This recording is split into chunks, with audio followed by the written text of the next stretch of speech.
Media di Cina melaporkan bahwa pesawat tersebut adalah bomber B-1B Lancer.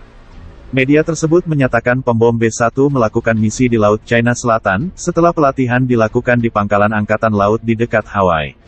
Misinya adalah untuk mendukung Pacific Air Forces dan melakukan latihan serta operasi dengan sekutu dan mitra, tulis media tersebut Rabu, tanggal 20 Mei tahun 2020. Seorang pengamat militer Beijing mengatakan sebelum ini, Angkatan Udara AS sudah beberapa kali terbang di atas Selat Taiwan dan Laut China Selatan.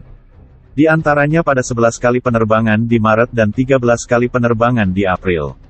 Bomber juga terbang di atas pantai Taiwan Timur Laut pada tanggal 6 Mei. AS disebut mencoba menanamkan pengaruhnya ke Taiwan. Pada tanggal 14 Mei China juga telah memulai latihan militer di pelabuhan lepas kota Tangshan di Laut Kuning.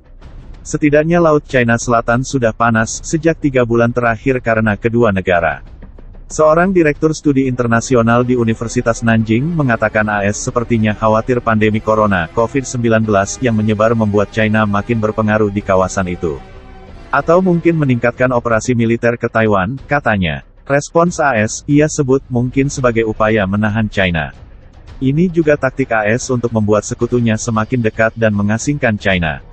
Sementara itu seorang pengamat militer di Hong Kong bernama Song Zongping menilai seringnya bomber AS terbang memberi signal tertentu.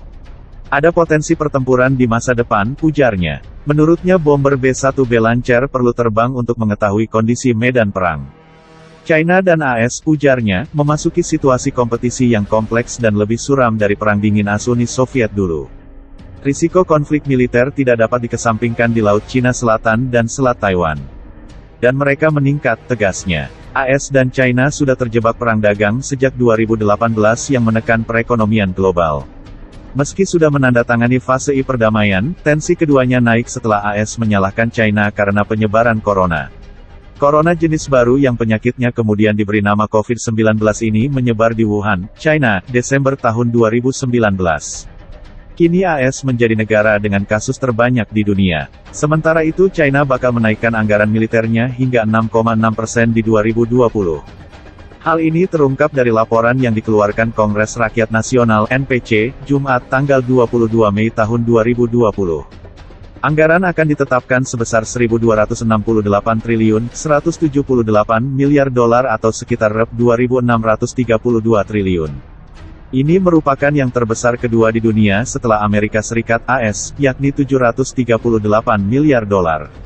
Pengumuman ini muncul ketika hubungan China dan AS tegang. Keduanya berseteru soal pandemi corona dan juga perselisihan teritorial dengan India, Jepang dan Vietnam di Laut China Selatan.